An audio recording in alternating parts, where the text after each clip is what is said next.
Sinubukan ko lang makita si Shakira, pinaupo ako sa hagdan, tapos binuhat siya at itinapon sa pool. Inamin niya ito at sinabing wala namang kaso. Hindi siya nagalit at mukhang wala siyang pakialam. Itinapon ko siya sa pool ng ilang kalampakan. Oo.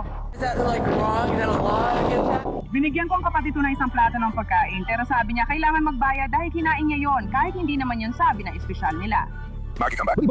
Dumaan lang ako para subukang magsimula. Anong ginagawa mo?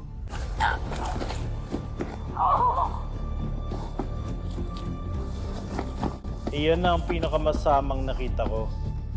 Ano? Sasabihin ko sa inyo mga pare. Minsan, ang pag-aresto sa isang suspect ay parang pagwawala ng isang batang paslit. Araw-araw hinaharap ng mga alagad ng batas sa bansa ang ganitong mga detenidong akala mo may espesyal silang karapatan. Ipinapakita ng police body camera kung paano nag-react ang 6 na babae nang hindi nila nakuha ang gusto nila. Welcome sa After Hours, hatid ng Law and Crime. Ako si Jesse Vest. Ang episode natin ngayon ay sa isang Applebee's restaurant sa Indiana, kung saan ang kalituhan tungkol sa all-you-can-eat na promo ay nauwi sa maiingay na pantatalo sa loob at labas ng parking lot. Sabing ng Portage Police, si Shawnisha Cobbs ay kabilang sa grupong naniwalang pwede silang magbahagi ng pagkain at magbayad lang ng 2 special. Sir, kami po ang tumawag. Okay, may 15 puntos, siyam na ako may special unlimited sila. Ako at ang kapatid ko ay kumuha pareho. Tapos umorder kami. Dessert. Oh! Tumawag kami kasi sinabi ng lalaki na kailangan naming bayaran ng plato ng strips na binigay ko sa kapatid ko. Hindi naman yon ang nakasaad sa special nila. Sa mga mamimila, makikita mo pwedeng kumain at magbigay ng pagkain sa kapatid o kaibigan mo. Hindi mahalaga kung kanino mo ibigay, basta may pagkain. Sabi doon, unlimited. Sinabihan kami na siningil kami para sa bawat taong kumain sa mesa. Hindi ko pwedeng gawin yon kasi hindi naman nila sinabi yon. Pinag-uusapan yung tungkol sa isang panunumpa. Oh, sinasabi ko lang sa'yo. Yung babae sa likod natin ang magsasabi sa'yo. Hindi mo pwedeng sabihin in order namin yon kasi hindi naman sinabing para lang sa isang tao. 15 at 99 ito. Kada tao, walang limitasyon. Hindi naman nakasulat na 15 at 99. Pero hindi sir, sinabi niya sa amin na si kumain siya, binigay ko sa kanya ang plato ko ng hipon. Sinabi niya sa akin na sinigil niya ako kasi sabi niya maghahati daw kami. Hindi mo pwedeng sabihin bawal kong ibigay sa iba ang ayaw kong kainin. Naintindihan ko ang pinanggagalingan mo. Isa akong 15 puntos 99, kaya 3 matatanda ang maaaring kumain, yung isa. Napakarami niyan, walang katapusan. Pero iniisip ko pa rin, walang katapusan. Limitado lang kung gaano karami ang nakukuha nila. Sinasabi nitong huwag simulan yon. Dapat nilang sabihin yon. Sa totoo lang. Kung sinasabi mo yan, dapat mo sabihin na kada tao. Hindi naman nakasulat na kada tao. Hindi naman sinasabi yon. Hindi naman sinasabi na kada tao. Sinasabi lang nito. Para sa akin, kung siningil niya tayo para sa 3, sinusubukan niyang singilin tayo para sa lahat sa mesa. Hindi dapat ganun. Kaya sinusubukan mong gawin yung 0 tuldok 99 para sa bawat isa. Naghihintay sila ng 15 punto, 99 teka. Sinasabi lang na 15 punto, 99 unlimited. Limited pala. Bibigyan ka lang nila ng 3. Iba pa yung sinubukan yung singilin kami para sa 1, 2 at 3. Porter, tama na titiman. Tama na. Sige. O ibarik ko na lang siya doon. Dalhin mo na lang siya paparik doon. 15 puntos 99 bawat tao-tao. Nakasulat yan mismo. Sige, yan ang isang bagay. Yan ang sinabi ko lang. At para sa aming 3 matatanda. Sige. Umorder kami para sa mga bata. Nandito siya, iniinsulto ako. Sabihin mo, matalino kami. Dapat mahiya tayo sa pagbebenta rito. Hindi mo rin naman si costume nito. At huwag ganyan. Hindi.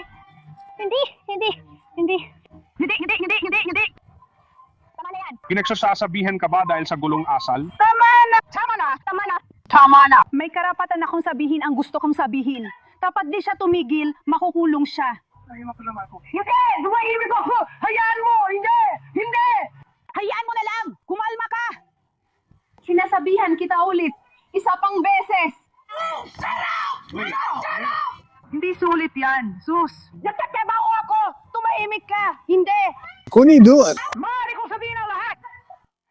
Kung papasok ako doon, yuyuko ako. Makakausap niya ako.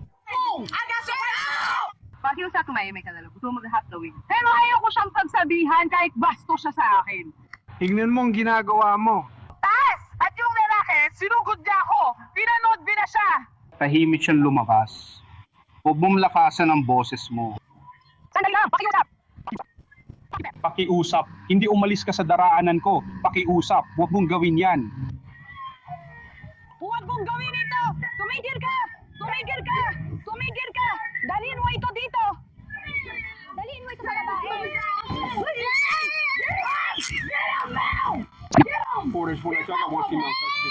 Pakiusap, Ginoo! Pakiusap, hindi makapagsalita! 192. Isang babae ang nasa kustodya. Hindi! Hindi! Hindi!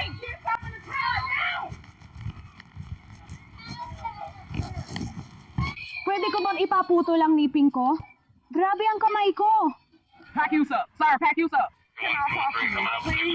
Kunin mo ang mga susi, hindi makukulong siya. Makukulong ako dahil may gusto akong sabihin tungkol sa isang tao. Pakiusap! Oo! Pakiusap lang! Sasama ako sa'yo! Pero pakiusap, sir! Pwede bang piliin ko? Ako, kasi may gusto akong sabihin na hindi niya ako nire-respeto. Dahil may gusto akong sabihin tungkol sa pambabastos niya sa akin. Sumakay ka sa kotse. Kailangan ko makulong dahil hindi ko sasabihin ang tungkol sa kanya. Sige. Kaya na yun, nanlalaban ka na. Tama ba? Hindi ako nanlaban! Kung ganon, sumakay ka na sa kotse. Sinasabi mo talaga makukulong ako dahil magsasalita ako tungkol sa kanya. Sumisigaw ka pa rin kahit sinabi kong tumahimik. Sumakay ka na sa kotse. Sige, hayaan mo sabihin ko kay Britney na huwag siyang magsalita. Lumabas ka ng kotse. Namamapit yung lalaki sa mesa, sinabi lang namin parang... Kaya naramdaman mong hindi siya gumagalang sa'yo. Oo, siya.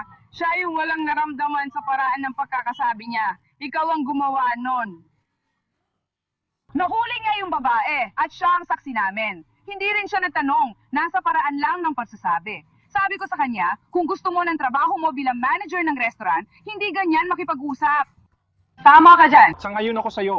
Pwede mo sabi ng bali sa work. Pwede mo pala. Ang iba, tama ka. Lalo na kung may mga tao sa paligid, iniiwasan ko yun. Yun ang ginawa ng lalaking lumabas. Nakaupo siya sa likod. Ang nasa isip ko, manatili, naramdaman ko ang kapatid kong babae. Hindi mo narinig sinabi niya sa mesa. Nakaupo sa likod yung babae at narinig niya sinabi niya. Kaya hindi niya naintindihan nung tumayo ako. Inaamin ko, may nasabi ako. Hindi mo ako pwedeng kausapin ng ganon. Para nito, para sabihin na hindi mo dapat gawin yon. Hindi mo kailangang maging bastos. Pinipili mong maging ganoon, iba yon. Pinipili mong maging bastos. Sinabi ko sa kanya, tatawag ako ng 91 para sa'yo. At ginawa ko nga. Akala mo na zero tuldok, 99 lang yon. Hindi para sa bawat tao. Pero ayos nung na alam na natin yan ngayon. Kahit kung sinabi niya yon, or ano man ang mangyari. Kailangan nam niyang manahimik at makipag-cooperate. Pero ilang beses na silang binigyan ng pagkakataon. Ginawa mo ba? Pero sir, agad mo rin siya minaresto noon. Hindi ko yung pwedeng payagan. Walang galang sa kanya ang lalaking nakaitim na shirt. Lumabas siya ng pinto at sinabing, mga barbaro at bastos kayo. Pati iba pang masasakit na salita. Sinabi mo na lumabas yung lalaki at tinawag kaming mga barbaro at bastos. Totoo, sinabi niya yon. Pero ayan sa kanya, ayos lang at umalis na lang siya. Sinabi niya na bastos yung lalaki. Hindi na niya kailangan pang sabihin sa kanya. Wala akong nakita kahit alin doon. Hindi, yung lalaki na yon, sige, naintindihan ko. So wala kang narinig na kahit ano sa sinabi niya. Sinabihan ko siya na pumahimik. Hindi pa rin siya tumigil sa pagsasalita. Sabi niya, opisyal. Magandang gabi po. At umalis na siya. Hindi ginawa. Pagkatapos kong sabihin sa kanya na hindi niya ginawa, Mechanic! hindi ako makikipagtalo sa'yo. Hindi ako.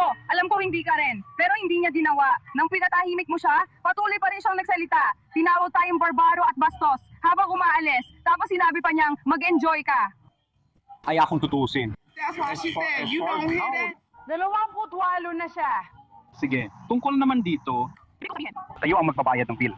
Ako na magbabayad ng bill na yon dahil hindi naman malala ang issue. Pasok na lang tayo sa loob. Hindi naman ito ganun seryoso. Hindi mo man siya napatahan. Ilang beses mo siyang sinigawan sa mukha, tinakpan mo pang bibig niya.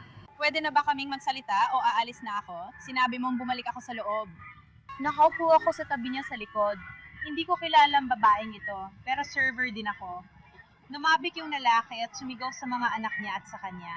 Yun ang ipinaliwanag namin. Sila yung mag-asawang lumabas. Siya rin yun. That's working inside. Sige, Sabi niya, hindi kita pagsisilbihan. naiintindihan ko. Sige. Pakinggan mo, bumalik siya sa loob para... Tinuha na kailangan niya, pero wala pa ring respeto. Yan ang paliwanag namin. Yan ang ipinaliwanag namin sa'yo. Patuloy pa rin siyang nambabastos. Binalaan sila dahil sa paggugulo. Wala na rin ako magagawa sa pagiging nasa loob. Naiintindihan ko ang sinabi mo at hindi ka naman ganoon. Nandun kami sa loob. Nag-aalala ka tungkol dito? Naniwala ka kung kumalma lang siya. Hindi sana siya mapupunta rito. Oo, nakita mo na mismo, hindi mo siya mapipigilan. Tinapan mo ang bibig niya para pakahimikin. Binalaan siya dahil sa magulong asal. Oo naman. Kalma lang. Sabihin mo na bastos ang ginawa nila. Pero ayos lang yun. Hindi ka naman arestuhin. Arastuhin ka ba? Hindi ako. Siya yun. Ako naman, dati pa rin akong walang galang, tulad ng sabi ko sa'yo. Parang wala talagang kahit sino. Pero hindi na talaga ako babalik dito ulit. Hindi na. Ewan ko, hindi na kami. Hindi na kami. Pareho naman. Manatili ka dyan, gaya ng sabi ko, huwag ka nang bumalik para wala na tayong problema. Pero ako, naiintindihan ko na ginagawa mo lang din ang trabaho mo. Pare, sana nagawa natin. Sana makita natin ang isa't isa. Ito na ang piyansa. Makakapang-piyansa siya ngayong gabi. Baka masyadong mataas ang halaga. Sige. Misdemeanor lang ito. Walang seryoso. Hindi ako. Sige, tama. Kinasuhan si Shawnisha in disorderly conduct. Batay sa tala ng korte, isang buwan matapos, umamin siya at hinatulan ng 180 araw na probation at 7 araw na community service. Babalik tayo dito mamaya. Nasa Orlando, Florida tayo ngayon, kung saan ang isang babae na sabik makita si Shakira sa konsyerto ay nauwi sa pagharap sa ilang mga pulis. Ayon sa ulat, bumili ng puwesto si Shelby Maslanka pero mas gusto niyang tumayo sa o malapit sa hagdan para mas makita, ngunit siya ay nakaharang sa mga taong umaakyat o bumababa. Sinabihan siya ng seguridad ng arena na lumipat. Hindi ako lalapit kay Tanino pero pakinggan mo.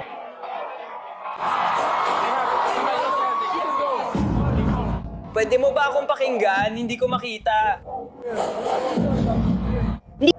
Hindi ganun parang trabaho namin. Hindi ako magiging ganon. Hahawakan mo ba to? Kung papasok kayo ng walang palyam, pwede na tayong umalis. Makikinig ba kayo? Tumigil na kayo sa sigaw. Tinatry ko. Ang tanging dahilan kung bakit ako sumisigaw ay dahil sa konsyerto ko. Sige, hayaan mo ako pumunta dito. Sabi ko ngayon mag-usap tayo. Alam mo yun? Sabi ko ngayon mag-usap tayo. Hindi na ako magkakaroon ng dagdag na mga anak.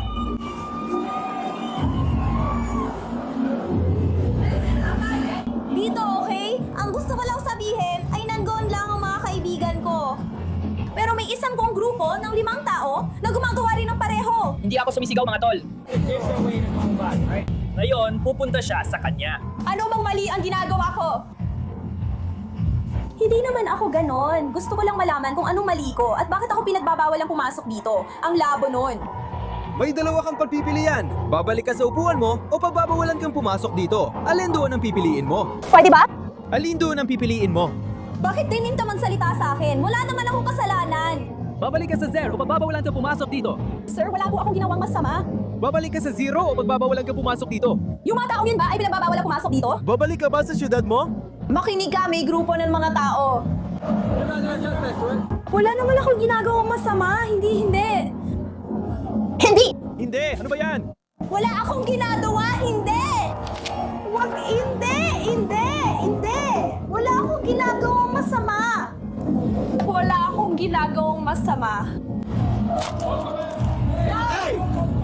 Uy, wala akong ginagawang masama. Sobrang agresibo nila. Wala naman akong ginawang masama. Tinatawag bigyan kita ng mga opsyon, pero ayaw mong tanggapin ng mga opsyon. Tama ba? Sinusubukan ko lang sabihin sa'yo. Sinabi ko lang sa'yo, kung gusto mo akong paalisin, gawin mo. May 5 pa dyan na pareho rin ang ginagawa ko. Hindi, wala akong ginagawang masama. Wala akong kasalanan. Hindi,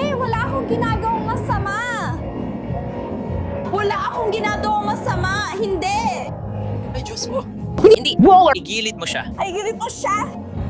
Hindi, wala akong ginagawang masama. Ang hinihiling ko lang sa inyo, oo, meron, sa tingin ko. Bro, hindi! Nakita-kita sumagot sa tanong ko. Hindi mo sinasabi na tinanong lang kita. Gusto mo! Hindi ito palitan ng sagot. Nagtanong lang ako ng simpleng tanong sa'yo.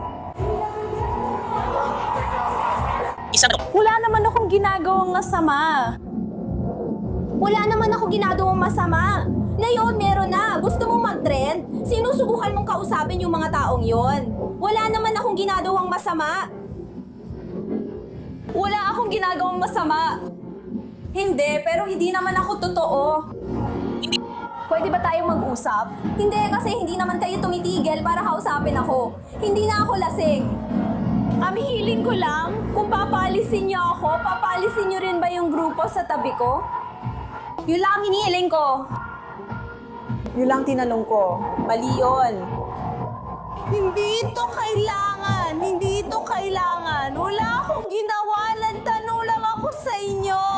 Gusto ko ng footage mula sa body cam. Nagawan ko. Dahil wala naman akong ginawang masama, nagtanong lang ako sa'yo. Tinanong ko ang kaibigan mo sa kaliwa ko na hindi naman agresibo ng walang dahilan. Tinanong ko siya, sige kung papaalisin mo kami, papaalisin mo rin ba yung mga tao sa tabi namin? Yun lang ang tinanong ko. Mali ba ako sa pagtatalong nun? Pareho lang naman ang ginagawa nila sa ginagawa ko. Bakit ako lang ang inaaresto? May grupo ng mga tao na pareho rin ang ginagawa. Tumayo lang ako doon. Wala naman akong ginagawa.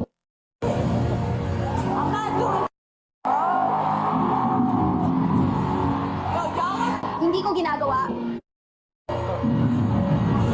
Uy, talaga namang wala akong ginagawa. Humingi lang ako ng oras para makausap kayo. Talagang wala naman akong ginagawa.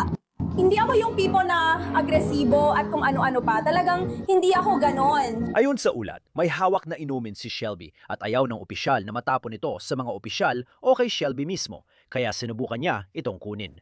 Doon niya sinabi na, ayon sa kanya, tinabig ni Shelby ang kamay niya, kaya napusasan si Shelby. Tinitingnan niyo ako, lasing ako, pero hindi ko naman talaga ginawa. Sinusubukan ko lang makipag-usap sa inyo. Oo, ginawa ko. Yun lang naman ang sinabi ko. Ayos lang yan. Gusto ko yan. Gusto ko talaga. Totoo yan. Kasi tinanong ko kayo, palalayasin niyo ba yung mga tao sa kaliwa ko? Kailangan ko itong gawin ngayon dahil sa issue. Hindi. Talaga namang hindi ko ginawa. Hindi ko ginawa.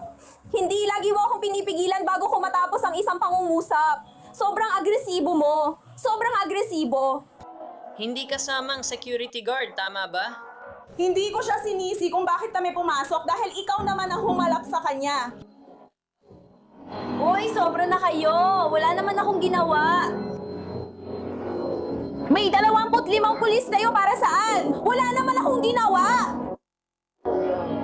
Hindi, kasi wala naman akong ginawa. Tinanong ko lang yung lalaking naka-dilaw na shirt nagtuturo ng mga section. Tinanong ko siya kung pwede akong tumayo sa reel. Sabi niya, oo, basta may dagdag bayad na mapupunta sa kanya.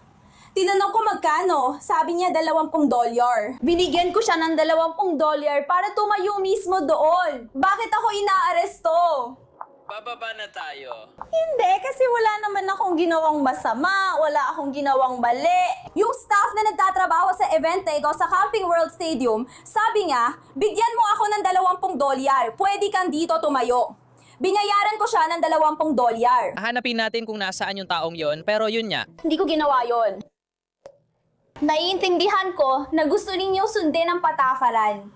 Hindi ko kayo sinisisi sa pagsulod ninyo sa patakaran ninyo. Pero yung taong nakatayo doon na nadidirekta ng mga seksyon gamit ang flashlight, kung sino ang kailangan pumunta sa 200 at 3Q, 200 at 3K kung saan man. Sinabi niya, basta tatayo ako dito at bigyan siya ng $1, ayos na. Nagbigay ako ng $20 pero inaaresto niyo ako. Hindi ko ginawa yon at hindi niyo ako pinapakinggan. Binabaliwala niyo ako parang hindi ako tao. Pakinggan nyo, kahit tanggalin nyo ang vest na yan, tao pa rin kayo, di ba? Ganitong trato pa rin natatanggap mo kahit wala kang vest, di ba? Wala naman akong kasalanan. Do you want the police? Wala akong ginawang masama. Wala naman talaga akong ginawang masama. Pwede niyo ba akong sabihan kung anong mali ko? Pwede niyo ba akong sabihan kung anong mali ko? Kung inaaresto niyo ako, dapat sabihin niyo ang dahilan dahil hindi niyo binasa sa akin ang mga karapatang Miranda ko habang nasa kamera ako. Nasa harap ako ng camera. Nasa kamera na yan, mababasura. Hindi niyo binasa. Sige. Pareho kayong dalawa ng kaibigan mo. Nagiging agresibo na tayo ngayon. Sige. Hindi ako agresibo pero hindi kayo nakikinig. Wala akong ginawang mali, ayaw pa rin nila akong pakinggan. Umakyat ako sa 203, 204. Nagre-record ba ito? Oo. Pakiusap, salamat. Ginamit ko ito para sa kusina ng korte. Nakakatawa na ito. Umakyat ako sa 203, 204. Ang mga tiket ko ay 204Q. Tama ba? Tinanong ko ang bouncer. Sabi ko, hey, ang 204Q ay sobrang taas. Pwede ba kaming tumayo sa harang? Sabi niya, pwede naman. Pero baka matakpan ng ibang tao. Kaya kailangan kong magpaliwanag sa kanila. Sabi ko, kung ano man ang kailangan mo, bahala na ako, may pera ako. Sabi niya, bigyan mo ako ng $20 ako na bahala sa kanila. Inabot ko sa kanya ang $20. Sa security na nakadilaw na shirt, binigay ko sa kanya ang $20 sa 203, 204. Binigyan ko siya ng 20 at sabi niya ayos lang. Maya-maya, lumapit ang lalaking naka-bucket hat. Sabi ko, bawal kang tumayo dito. Binigyan ko ang ginoong ito ng $20 para payagan akong tumayo dito. Kung bawal pala, pwede ko bang mabawi ang pera ko para makapunta sa section ko? Nung milapitan ko siya para kunin ang pera ko, sabi niya hindi pwede. Sabi ko, kanina sinabi mo may bayad na $1 kung tatayo ako dito. Hindi ako nag-eksena para kanino man. Kaunti lang ang nainom ko. Gusto ko lang mag-enjoy sa concert. Sabi niya, tanggapin mo kung anong binigay mo. Kung di ka pwede dito, di ka pwede. Sabi ko, sandali. Pero siya naman ang lumalapit. Di naman ako nag-eksena para sa iba. Lumapit ang mga pulis at pinabalik ako sa section ko. Sabi ko, sandali lang, binigyan ko lang siya ng 20. Sabi niya, okay lang daw akong tumayo dito basta may $20. Nang ipinaliwanag ko kina Gino Wheeler at Ginong Aroro, ayaw nilang makinig. Hindi naman ako nakikipagtalo. Gusto ko lang mabawi ang pera ko. Ibalik mo lang 20 ko, pupunta lang ako sa section ko. Wala naman akong ginawang masama. Wala akong ginawang mali. Mag-relax ka muna sandali. Okay? Hindi, kasi nakakabaliw na. Wala naman akong kasalanan. Sinusubukan ko lang makipag-usap pero ayaw makinig ng dalawang to dahil masyado silang makapangyarihan para pakinggan ng isang taong sinusubukang makipag-usap sa kanila. Shelby, gusto ko lang namin kausapin at tanungin tungkol sa nangyari. Ipinaliwanag ko na po ito kay Mr. Reyes. Ilang beses ko na po itong ipinaliwanag sa kanya. Kuya, Ginong Brinkley, wala po akong kasalanan. Pakinggan niyo po. Bigyan niyo lang po ako ng isang sagit. Napag-usapan na kanina na hindi pa nababasa sa'yo ang mga karapatan mo. Babasahin namin ito para matanong ka tungkol doon. Naaresto na niyo ako bago basahin ang mga karapatan ko, kaya hindi niyo ito nagawa. Sinabi niyo sa akin na ako ay inaaresto niyo. Oo, ginawa niyo. Ginawa niyo. Sinabi niyo na kung hindi ako susunod sa utos niyo, aarestuhin niyo ako at yun na ang ginawa niyo. Kaya, Binabasa ang mga karapatan mo? hindi naman tayo nakikinig sa iba. Gusto ko ipaliwanag sa'yo ang isang bagay sandali. Hindi ko kailangang basahin ang mga karapatan mo hanggat hindi pa kita tinatanong tungkol sa isang bagay na inaakusahan kang ginawa mo, okay? Wala naman akong ginawang masama. Babasahin nga ito sa'yo tapos magtatanong kami. Magtatanong ako sa'yo ng ilang mga tanong. At pagkatapos ay hindi ako sasagot sa anumang tanong. Sasagutin ko ang mga tanong at pagkatapos ay maaaring basahin ang mga karapatan sa ilalim ng Miranda. After while nyo na akong inaresto, nampas na ito sa pagkakaditi na dapat ay kinukulok at tinatanong muna.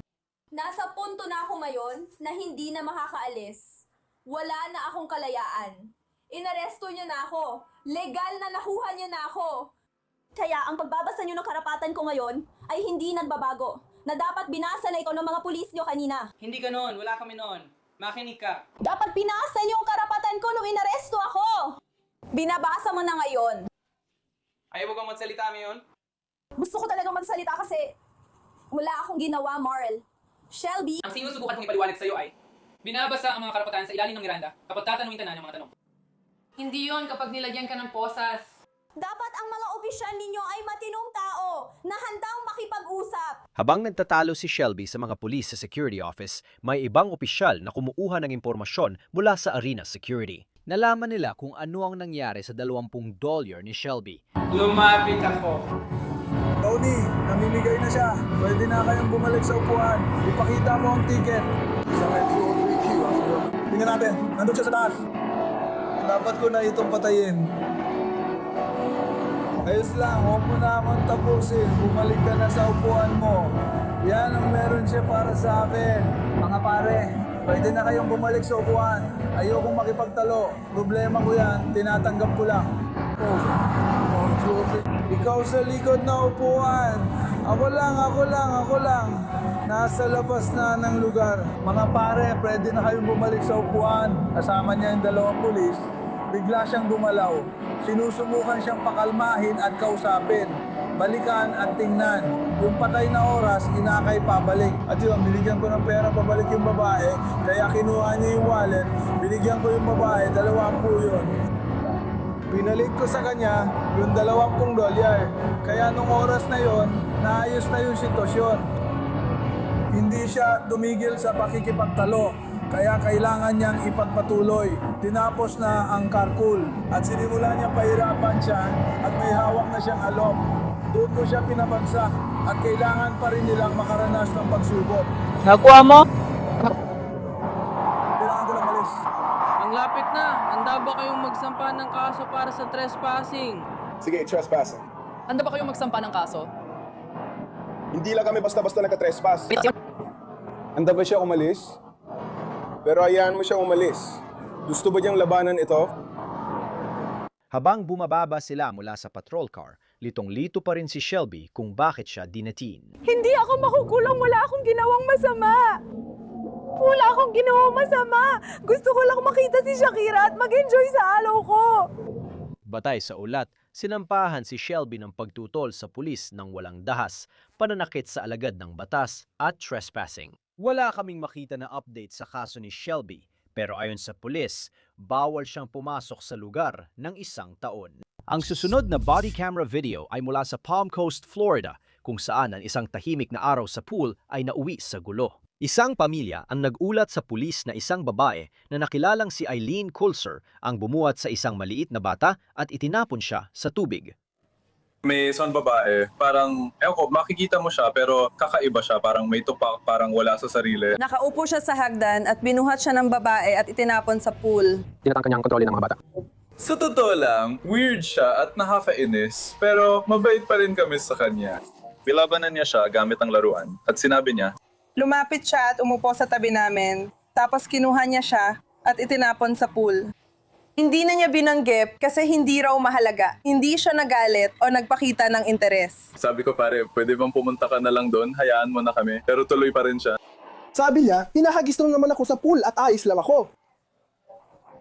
Okay, tapos kinuha niya yung ilang dolyar mula sa akin. At itinapon niya. Basta itinapon lang niya. Lumapit siya sa kanya para kunin yun. Sabi niya, pwede mo kunin yan. Sabi ko, hindi. Hindi niya alam kung paano ito itigil. Nandun pa rin siya sa loob. Pinapatay niya siya. Patuloy na lumalapit at Sinusubukang makuha siya ay nagsisimula. Nasa inyo ba ang mga ID ninyo? Alam ko nasa pool kayo. Alam talaga namin lahat. Gusto mo bang kunin yon? Kukunin ko lang. Kukunin ko lang ang pangalan nyo at iba pang detalye. Kaya tinihagis niya ang mga anak niya sa pool. Okay, wala bang pahintulot? Walang pahintulot. Nandiyan siya sa loob at baliw siya. Para na pare, ayos yan, mga batang kalaban. Gusto ko. Kaya malinaw, kakausapin ko siya. Marami kang malalaman. Imbestigahan ko ito, pero gusto mo bang ireklamo siya dahil itinapon niya ang anak mo sa pool? Wala naman talaga akong pakialam, pero hindi ko kaya. Gusto ko lang malaman kung umalis na siya para alam ko na kung sino. Oo, hayot. Nakakita ang deputy ng Flagler County kay Eileen na naka-swimsuit lang at nagtutulak ng bisikleta palabas ng community pool. Hello, ma'am. Hi! Anong meron na yan? gusto mo bang pumunta agad o nakuha mo na? Nakausap ko siya ng kaunti, pero ngayon sinusubukan ko lang makuha ang panig mo sa kwento. Uwi na ako. Gusto mo bang doon na lang tayo sa bahay namin? Hindi, pwede naman tayong mag-usap dito. Sige, ano ba gusto mong sabihin? Anong gusto mong itanong? Gusto ko lang malaman ang nangyayari. Anong ibig mong sabihin? Anong nangyayari? Hindi ko alam kung ano ang nangyayari. Ikaw ang magsabi, ibibigay ko ang impormasyon ko, tapos tingnan natin kung matutulungan mo akong buuin lahat, tama? Sabi nila, kinuha mo raw anak nila at itinapon sa pool nang walang pahintulot. Oo, Oo, itinapon ko siya sa pool ng ilang talampakan. Mali ba yon? May batas ba laban doon? Oh, hindi pwedeng basta kunin ng iba kaya di ko na ginawa. Wala akong masamang intensyon doon. Ibig kong sabihin, kung may masama kang intensyon, baka may mangyari pa sana. Okay, pero hindi mo pwedeng basta punin at ihagis ang anak ng iba, lalo ng sanggol. Anong gagawin natin ngayon? Ikukulong o itatapon niyo ba ako? Gusto ko lang na ipaliwanag mo pa kung ano talaga ang nangyayari. There's really no explanation. Wala akong kahit anong paliwanag. Di mo ba gets ang nangyari? Para lang sa katuwaan. Kasiyan lang. Oh, pero hindi mo anak yon. Okay lang ba talaga sa'yo? Hindi talaga ako nakakuha ng pahintulot. Ikaw, humingi ka ba ng permiso sa magulang mo para pumunta rito at makipag-usap sa akin? Oh, humingi ako. Well, Humingi ka nga. Talaga ba? hindi ako humingi ng permiso. Sabi niya, pero trabaho ko ito at adulto na ako. Nilabag mo ang batas. May gulang na ako lalaki, pero may batas dyan. Hindi mahalaga kung may gulang ka na or hindi. May batas ba? Pwede ko bang sabihin na ikaw ay nanakit? Sige po, ma'am. Paano yun? May ID ka ba? Pwede ba nating simulan? Hindi ko alam, wala akong... Ano pangalan mo? Eileen. Eileen, paano mo yan spelling yan, Eileen? Is spelling in ko. E-I-L-E-E-N. E-I-L-E-N.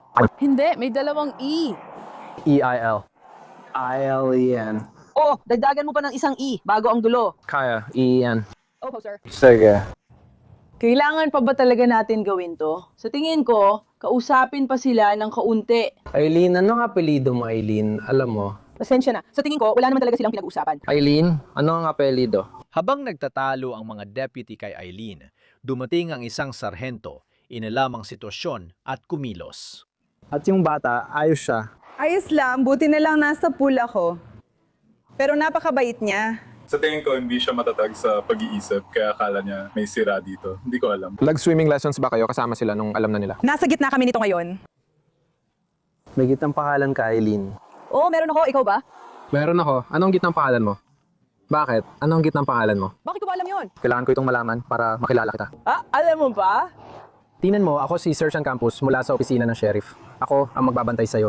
Hinawakan mo ang isang bata ng labag sa kanyang kagustuhan. Hindi ko alam kung bakit. Hindi ko alam.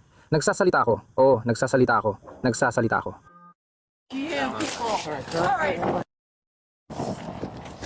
Salamat po, mga tao. Tingnan mo ang ginagawa mo. Tingnan mo ang ginawa mo. Hindi po, ma'am. Kayo po ang gumawa nito. Ayaw nga nilang magsampa ng kaso, pero kailangan naming matukoy kung sino kayo. Kaya kahit man lang dahil sa paglaban, makukulong po kayo ngayon. Gusto mo maglokohan? Ito ang nakuha mo. Okay? Maglakad ka. Tara na.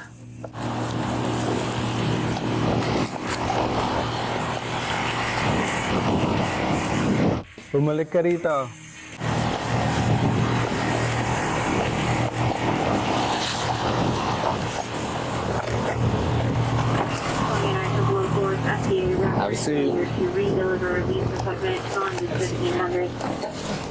May sakit. Nakaupo ako. Kailangan mong ipasok ang mga binti mo. Ayokong sumakay sa sasakyan na to. Ayokong sumakay sa sasakyan na ito. Alam mo to, ayokong sumakay sa sasakyan na to. Minsan ayokong pumasok pero pumapasok pa rin ako. Hindi mo naman kailangan gawin yon. Para saan mo ginagawa at bakit ka pumapasok sa trabaho? Para maprotektahan ang maliliit na bata. Ay, alam mo ba? Hindi siya. Hindi siya nasa panganib. Hindi siya nasa panganib. Paki-unlock naman ang pinto ko. Gusto ko nang umalis, pakiusap. Palabasin mo ako. Bakit? Bakit? Sasabihin ko sa'yo mamaya, ayos lang? Hindi, sabihin mo na ngayon. Bigyan mo lang kami ng sandali, tapos na. Palabasin mo ako dito, kuya. Ihatid mo na lang ako sa bahay namin. Diyan lang ako nakatira sa kalyeng ito. Inaaresto tayo dahil sa paglaban ng walang dahas. Okay? Ano ang magandang kalalabasan? Ano ang mangyayari dito? Ano? Ano ang layunin nito? Lahat? Dahil gumawa ka ng krimen. Ano ang krimen? Pagtutol ba? Ano ang ibang krimen? Wala na ba ibang krimen? Krimen. At bakit krimen yun? Bakit krimen yun, sir? Dahil alam mo mismo. Sabihin mo sa akin kung bakit. Hindi ko alam na krimen yon. Sabihin mo, bakit mo iniisip na krimen? Ibig ko sabihin, may kasama ka bang nakatira sa inyo na pwedeng kumuha ng bisikleta mo? Oh, alam mo ba? Alam mo kung bakit? Pwede mo ba sabihin kung bakit cream ang tumutol kahit walang karahasan?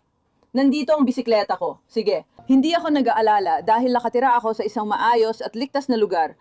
At magiging ayos lang ito. Iwan mo na lang, dalhin mo na lang ako sa kulungan kung kailangan.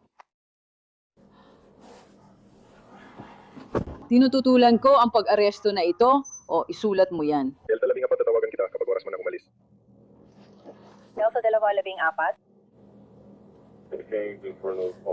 Hindi mo ako pwedeng kasuhan ng resisting arrest dahil hindi naman ako lumalaban. Kaya iwan mo na lang ako dito. Bakit pa kailangan pagdaanan to? Tinututulan ko ang pag-aresto na ito. Naintindihan mo ba, sir?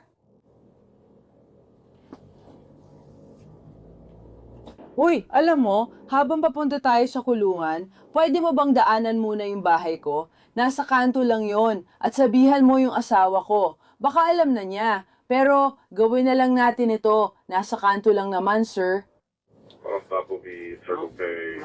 Bukod sa kulungan? Oh, sige na ka. Tapos, anong gagawin ko doon? Tatawag ako sa telepono para sabihan siya, syempre. Anong gagawin ko sa kulungan, sir? Anong gagawin ko doon? Uupo lang ako? Gaano katagal? Whatever.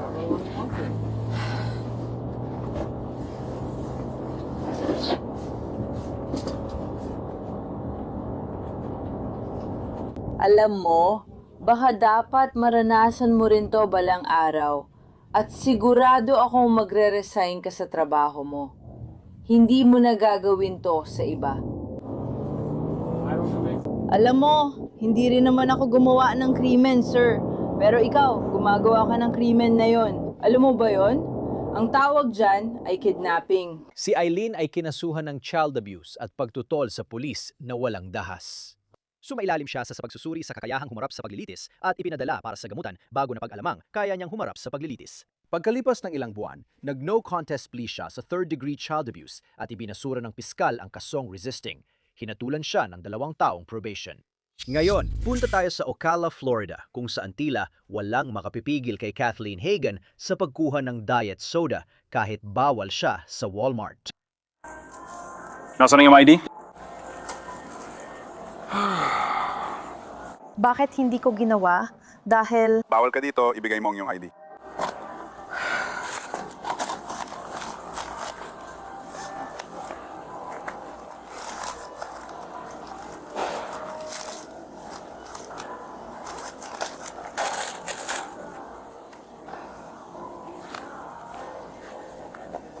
Anim na libo siyam na raan, 77 ako, si 1012. 1,075.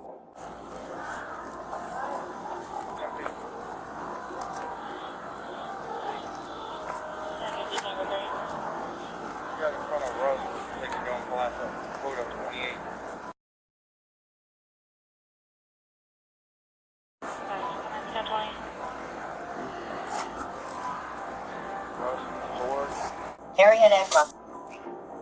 Marian Ekla.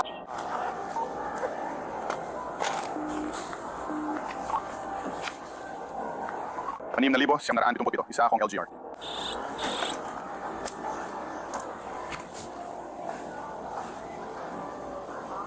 Pito.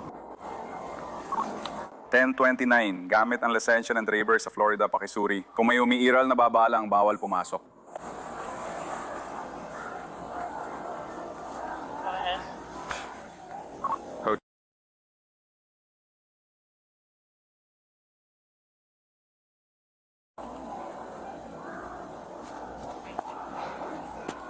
Gaano nakatagal mula nang pinagbawalan kang pumasok dito? Mga ilang buwan na ang makalipas. Lumabas na ang 65 anyos ay pinagbawalan sa tindahan ilang buwan na ang nakalipas dahil umano sa pagnanakaw. Ngunit tila hindi niya ito sineryoso.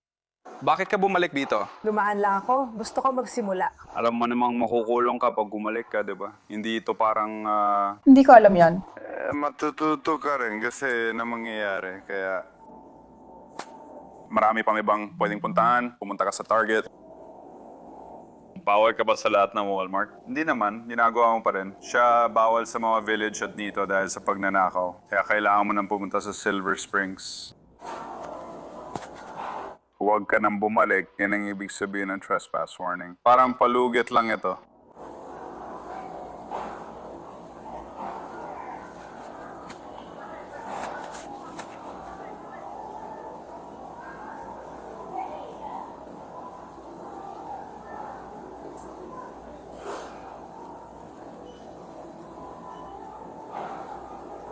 Kira na ho rin kaso ng shoplifting. Nung araw na binigyan siya ng trespass warning, mga 1 buwan na ang nakalipas.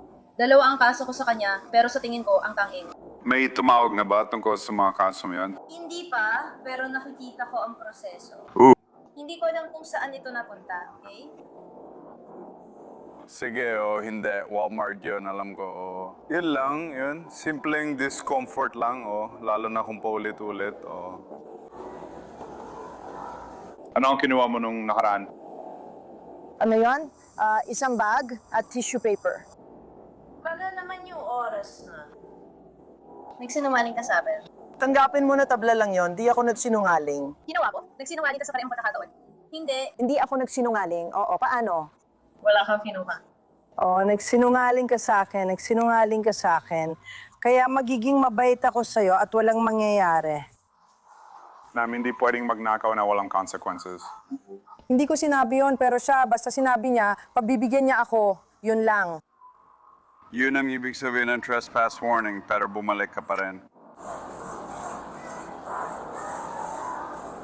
Kaya sila'y sobrang nalilito na. Paglingon mo, nakita mo na naman ako sa gusali. 6,000, siyang, 177. Good. No, I did not see you. 12 ang narito, pero hindi ko sila nakita. Tungkol sa kasunduan mo sa Florida, ibinalik ito kay Kathleen Hagan. May email. Nagpapakita siya ng signal kapag napagdalawa mula sa Walmart ng AIA Avenue, epektibo sa 9 ng Mayo, 2024 na walang petsa ng pag-expire. Nagpapakita rin siya ng signal apat napot siyang mula sa Marion County para sa larceny bench. Gusto mo bang bilangin ng 1 beses? Gusto mo bang ipakonfirma ko? Yan ay 100 at dapat ipakita mo sa akin ng 1,015. Bukod sa paglipat ni Kathleen mula sa tindahan, may warrant din siya dahil hindi siya dumalo sa korte para sa petty theft ayon sa incident report. Ilagay mo ang mga kamay mo sa harap.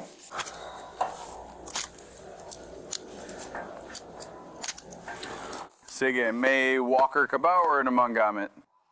Walker? Ako, sumasagay ka sa jazz.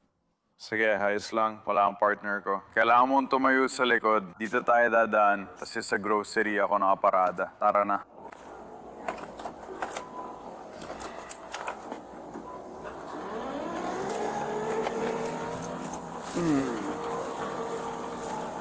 Marian Delawa.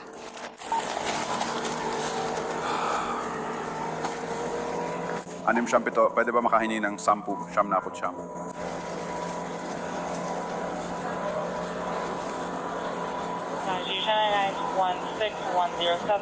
Labing 6,000, 100 at ito. 26.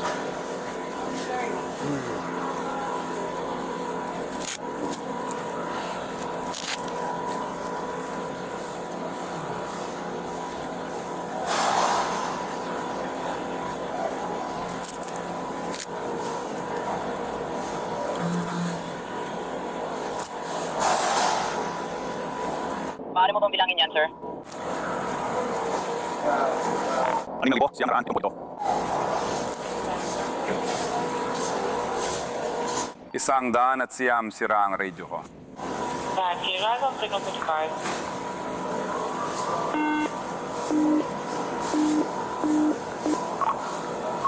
Limamput, 4 na kuha ko na.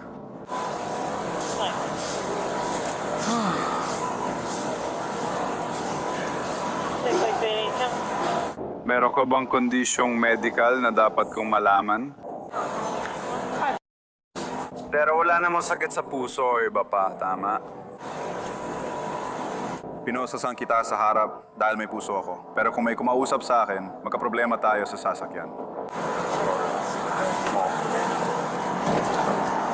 This one.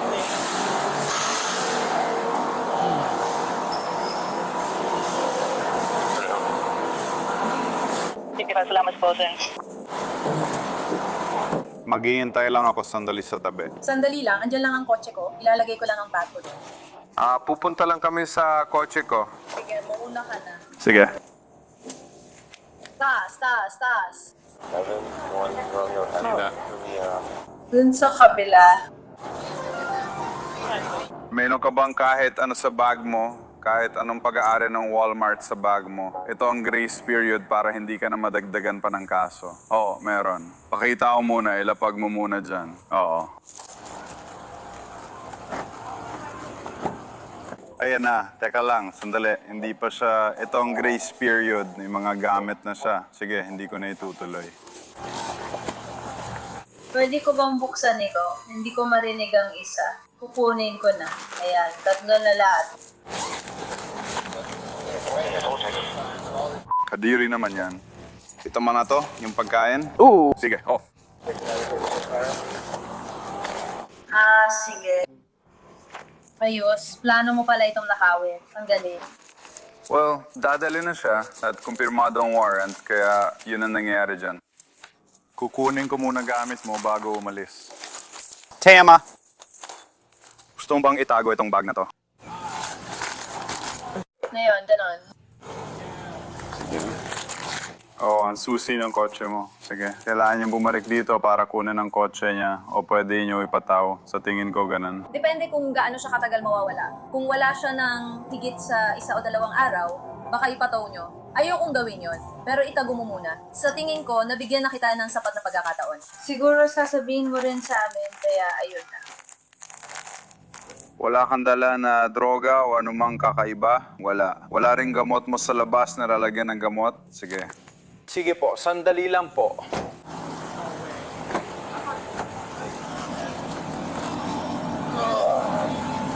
Pinaparesto mo agad sa akin ang isang matandang babae. Kita ko naman. Sobrang sama niya. Siya kasi, ibig kong sabihin, ito na palugit mo. Pagdating ko doon, ito na rin palugit mo. Parang trespassing na may warrant na mayon. Madali lang yon. Ngayon, natapos na niya yung part na yon. Naghihintay na lang ako ng trespass. Tapos tanong ko, may iba pa ba? Oo. Kita mo, kahit pumasok pa siya rito, binigyan ko pa rin siya ng pagkakataon noong huli matapos siyang magnakaw. Magkano? Magkano ang halaga ng mga yan? Kasi kakasuhan ko lang siya ng trespassing at petty theft. 46, simula na. Oo. Ano yan? Papak lang ng manok? Oo. 8.28. Tama. 1, 2, 3, 4, 5, 7, 8. Tama. Ano yan? Yung egg salad lang ba?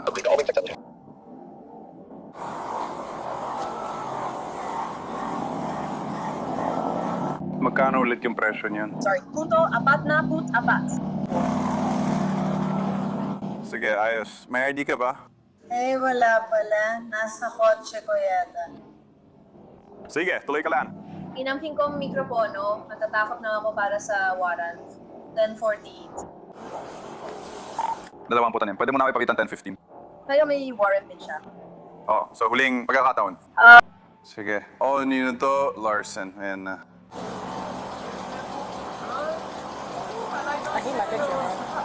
Mukha siyang mikropono. Ganun din ang akin. 6-8, isa FO yung 6. Para sa akin, paborito ko ang lisensya ko sa Arizona dahil hindi ito nag-expire.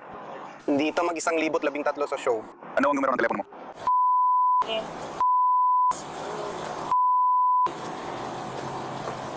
At ang iyong taga-loss prevention. Ooh. Sige. May iba ka pa bang kailangan sa akin? Wala na. Ayos na tayo. O, gusto mo ba ng panibagong mga kaso para dyan? O, ayos lang. Tapos na. Ngayon, nakuha ko ng lahat. Salamat, lahat ng bagay. Paso, sige. Ayos. Anda na.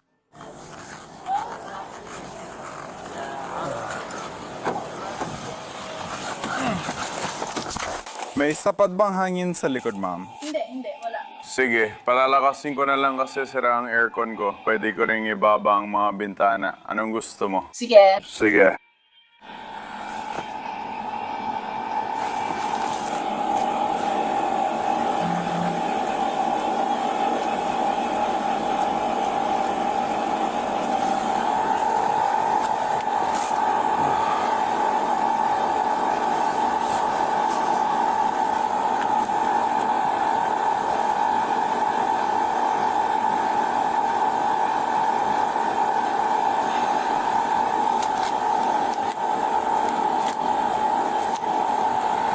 Bago tayo umalis, babasahin ko muna itong card sa'yo, okay lang? May karapatan kang manahimik. Anumang sabihin mo ay pwedeng gamitin laban sa'yo sa korte. May karapatan kang makipag-usap sa abogado para humingi ng payo bago ka tanungin. At maaari mo siyang makasama habang tinatanong ka. Kung hindi mo kayang kumuha ng abogado, bibigyan ka ng isa bago ka tanungin kung gusto mo. Nagpasya kang sagutin ng mga tanong kahit walang abogado. May karapatan ka pa rin tumigil anumang oras. May karapatan ka rin tumigil sa pagsagot anumang oras hanggang makausap mo ang isang abogado. Naiintindihan mo ba? Sige. Kaya. Bakit ka bumalik? Hindi na kasi binibenta yung dating standard na 12 sa 12 pack na yun. Pati ba naman sa kabila pang Walmart, wala na rin? Pumunta ako sa Walmart, pero hindi ako malapit sa isa pang Walmart. 6,000, siyang naraan pitong pito. 6 na ako siyang Baltimore. 1,000 at 15 ang isang adultong babae, 50 isa sa CJ, simula 100, 34,400, 474. Sige.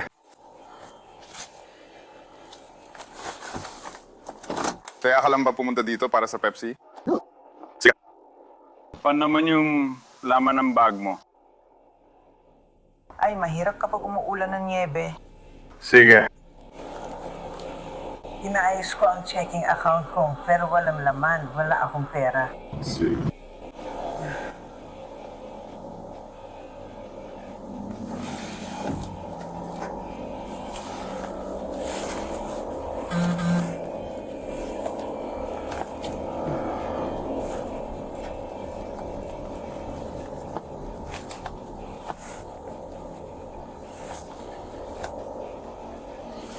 Ayan na naman ang hangin na yan.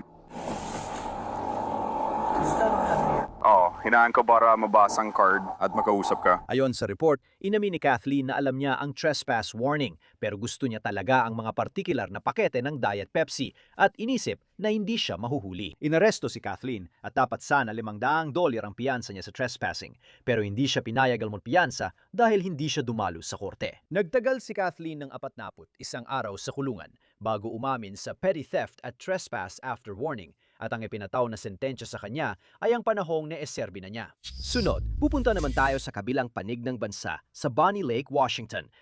Nagsimimula ang lahat ng may isang residente na lumapit sa mga deputy ng Pierce County para sabihin sa kanila ang tungkol sa isang kahina-hinalang sasakyan sa kanilang lugar. What's up? Ayan dito, 8:30 ng umaga ito. Babantayan ko siya. Kanina lang siya nagising at tumayo sa labas na may inayos. Akalumang kayo mangging jacket siya at mapusyaw na kayo mangging pantalon. Nasa harap lang ulit siya. Nakatakip ang mukha niya ng maskara may bandila ng Amerika habang naglalakad siya papunta roon. Sige. Ayon sa ulat ng insidente, ilang oras nang naroon ang kahina-hinilang tao at nakita siya sa iba't ibang surveillance camera. Makikita sa isang clip ang misteryosong tao na naka-brown na jacket at may mask, bit-bit ang shopping bag habang naglalakad at palabas ng frame. Pero nakita ulit sila sa tilalikod bahay ng isang tao, dala pa rin ang asul na bag ng pamimili. Pero mula sa anggulong ito, makikita mo na may logo sa likod ng jacket na nagsasabing UPS. Mukhang komportable ang tao na maglakad sa bakuran ng hindi niya kilala, umupo pa sa patio at tumawag sa telepono. Isa pang pinagtataka ng mga residente ay wala namang malaking brown na truck, kaya nag-ikot ang pulis para hanapin ang peking driver na nananatili pala sa barangay. Uy, pare! Konektado ka ba sa itim na sasakyan doon? Alam mo ba? Dahil may natanggap kaming tawag tungkol sa isang kahina-hinalang tao, dito ka ba nakatira sa paligid? Yung itim na kotse doon. Oo, akin yun. Pasensya. Sige, dito ka ba nakatira sa paligid? Hindi, nagbabahay-bahay lang ako. Nagpipicture lang ako. Gaano ka nakatagal nakaparada doon? Mga 30 minuto lang. May mask ka bang may bandila ng Amerika? Mask ba yan na may bandila ng Amerika? Oo. Sige, kotse mo ba yan? Hindi ka ba nakapark dyan ng 8 oras? Hindi naman. Sige, may ID ka ba dyan sa'yo? May nagawa ba akong mali? Malapit na itong umalis. Ay, parang hindi ko yun. May ID ka ba or wala? Kaya ka ire-record sa audio at video. Bahay mo ba ito? Hindi, palis na ako. Nagbabahay-bahay ako. Nakikita mo ba na may nakalagay na no soliciting na karatula? Oh, tara na. Lumapit ka dito. Bakit ka naka-uniforme ng UPS? Biro lang ito. Tungkol ito sa... Ilabas ID mo. Nakakatawa. Umupo ka. Ang weird. May dala ka bang baril o anumang sandata? Wala. Wala akong dala. Ipatong mo ang mga kamay mo sa sasakyan. Wala akong ginawang masama. Ikaw ay diniditin. Umupo ka. Ayon sa ulat, suot daw niya ang tila opisyal na jacket ng UPS at may nakakabit na badge dito na may pangalang Mark Simon. Kinilala ng pulis si Heather Bevere bilang suspect pero hindi dahil sa pagpapanggap bilang UPS empleyado siya inaresto. Lahat ng meron ka, ayusin natin yan. Gusto ko umalis ka. Suppose us. Dalawang paraan para gawin ito. Seattle ito. Di ako nakikinig. Nasa kotse ko ang ID ko. Ilagay mo mga kamay mo dito. Sige. Sir, hindi ako. Ilagay mo mga kamay mo dyan. Sasabihin ko sa'yo kung anong itsura mo. Mukha kang kahina-hina lang, mahaligit sa mga bahay.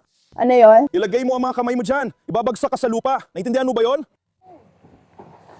Saan ito umuunggal? Ang prowler ay taong umiikot sa mga bahay para makita kung alin ang walang tao. Oh, suot mo ang UPS uniform pero halatang hindi galing sa UPS yan. Nakuha ko na. Tumigil ka na sa pagsasalita. Gusto mong sagutin ko ang mga tanong mo, kaya ipinaliwanag ko kung ano ang kahina-hinalang taong umaaligid. Yan ang kahina-hinalang taong umaaligid. Naka-UPS ka pero hindi ka naman taga-UPS. Pasensya, 8 oras ka na nakaparada dyan. Galing ka sa pugad ng droga. Tama na. Saan ang pugad ng droga? Ano ang apelyido? Vivier. V-E-V-I-E-R. Ano to lahat? Sandata ba to? Ilagay mo ang mga kamay mo dyan. Gusto mo mapunta sa sahig? Tama na. Sorry. Panggal ang gitna. Oray! Unang pangalan. Pasyensya na. Tingnan mo, hindi ka diniditin. Ano yan? Hindi ko alam. Nahanap ko lang Facebook. 451 ano kinukuha mo?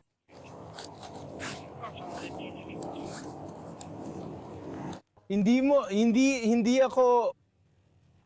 Ispell mo ang isang mahirap. Mukha itong baril. At pagkatapos ay lumabas na baril na pala yon. May hatol ka na ba sa mabigat na krimen? Hindi, oo. Hindi ko alam yon. O, tingnan mo yan. Tao may hatol sa mabigat na krimen na may hawak na baril. Hindi ko alam na baril yon. Parang totoong baril. Hindi pa ako nakakakita ng ganun kaliit na baril. Natagpuan ko lang po yon, sir. Lumalabas na, sandamakmak pa lang dala ni Heather. Isang .22 na Derringer makabala, di umano'y mga gamit sa pagnanakaw tulad ng bolt cutter, diagonal side cutting pliers, maliit na pry bar, window punch at iba't ibang susi. Si Heather ay gumawa ng kakaibang desisyon nang iharap sa kanya ang ebidensya laban sa kanya. Anong ginagawa mo?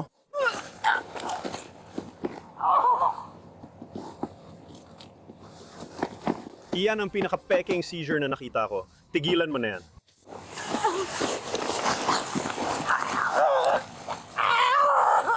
Tumigil ka na dyan. Nagkakaroon ka ng konvulsyon. Gusto kong siguraduhin na okay ka.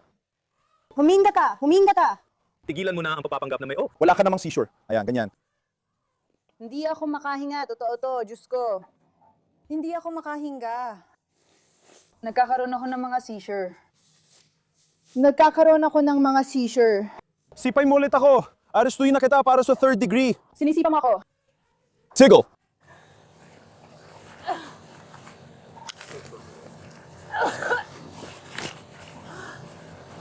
Ay, sorry. Nakakita rin ako ng droga.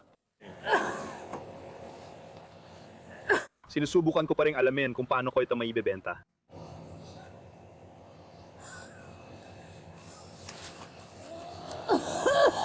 Hindi ako nagbibiro. Totoo to. Hangako. Hindi ako makahinga. Ayan, na yon. Matuto na kotse mo. Huminga tayo ng dandaan at malalim. Mga malalim na paghinga. Na Nakapkapan mo ba ng maayos? Hindi. Pinakapkapan ko pa kasi ayokong matusok, maturukan o mabaril.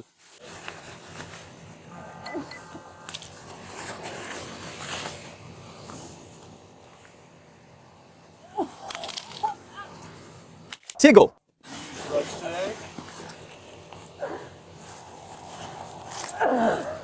Makinig ka. Kung di mo tinigil ang laro na to, ipataw ko ang kotse mo. Kaya tigil na. Tigilan mo na ang pagpapanggap na nagkaka-seizure ka. hindi ako makahinga. Wala namang nakabara sa'yo, kahit papaano. Alam ko. Hindi yon. Eh ano nga ba? Magising ka na dyan. Ano yon? Sorry. Pare, anong problema? Humiga ka sa tagiliran. Oo, ganyan na kami. Sigil! Uy, partner, tingin ko kailangan natin ng Narcan. Mukhang nagkukunwaring patay na siya ngayon. Hindi ako. Hindi ka patay. Hindi, makakapagsalita ka na ayos?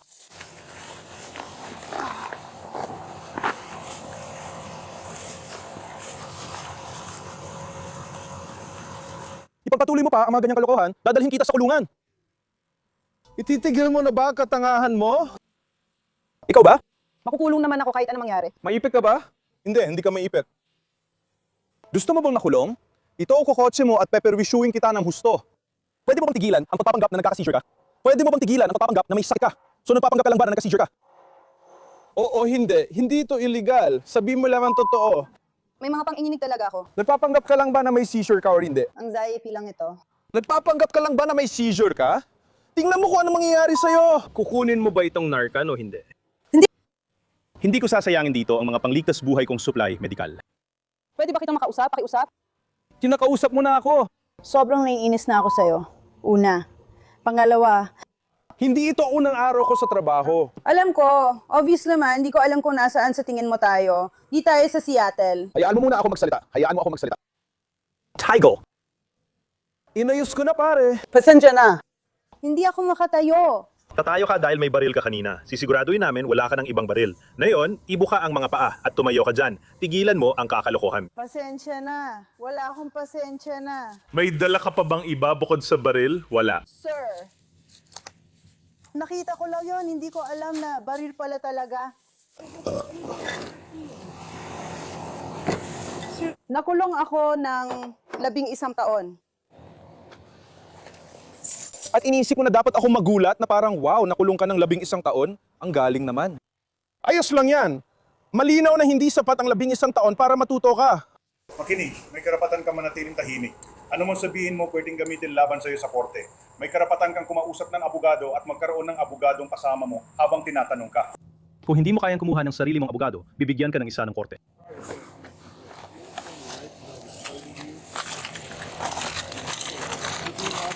Alam mo na ang iyong karapatan, magbibigay ka pa ba ng pahayag?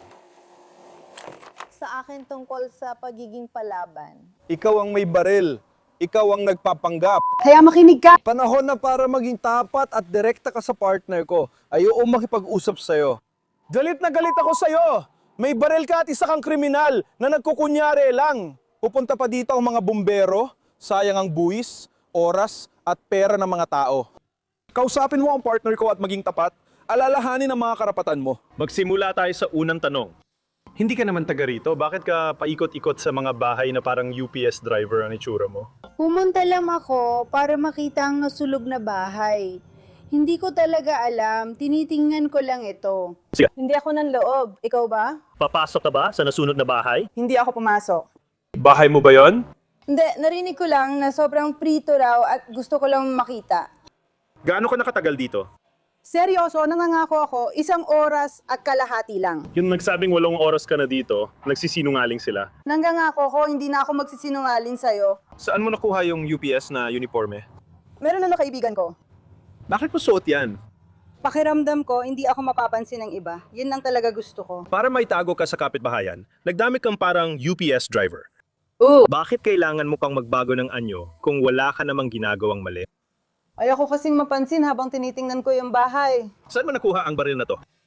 Pahako, hindi ko alam na totoong baril na tong serbisyo yon. Saan mo yan nakuha? Dune! Saan dun?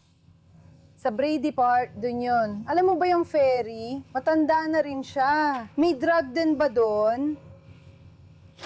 Saan? Sanglungsod? Prairie Ridge. At saan mo ito nahanap? Nakatago ito doon sa may isa sa 4 na matataas na puno. At saka may addict sa droga doon. Hindi ko alam na totoo pala yon. Sige. Ako ay isang kriminal at ako, Oh, totoo yan at may laman. Bakit mo dala-dala yan? ibebenta ko lang sana yan or kung ano man. Akala ko parang antigong gawa sa ivory or kung ano man. Hindi ko nga alam kung paano buksan yan. Sige, malinaw na baril yan. Di pa kita nakita dito, tol. Di kita niloloko. Parang gusto ko. Hindi ako naniniwala na nahanap mo to sa labas. Hindi ito sapat na kinakalawang para masabing naiwan ito sa gubat. Alam ko kung paano mo yan nahanap. Pinapangako ko, ganun katagal. Lagi ring may aksidente ng droga dun sa taas. Hindi ko rin alam kung may nagnakaw o ano. Sige, malinaw na nakalagay dito na baril ito. Sinasabi dito, High Standard Derringer 22 Magnum. Hindi ko tiningnan yon. Hindi mo tiningnan, pero nilagay mo sa bulsa mo. 'Di ba? Bakit may posas ka? Kasi ako si Fing. Walang sesayan. Bakit may posas ka? Hindi dahil isa kang F. Bakit ka may posas, naka-disguise, may gloves, at may baril pa? Oh. Hindi maganda ang itsura, di ba? Hindi. Ano to? Parang tubo lang ito. Ako at ang girlfriend ko ang gumawa nito.